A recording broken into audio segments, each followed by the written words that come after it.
What's up guys? Kamusta kayo?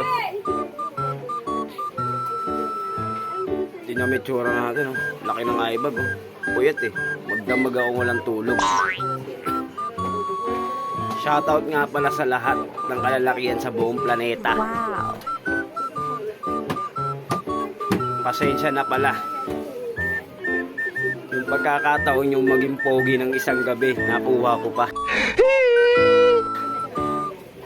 Wala eh. Hindi tayo nakatulog eh. Puyat ako. Pasensya na sa inyo guys ha.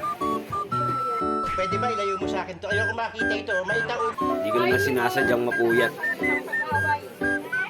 Dapat pogi na sana kayo kagabi. Kaya lang eh, gising ako. Pasensya na. Wala tayong magagawa doon. Sorry. Ganun talaga. Sorry guys. Bye bye.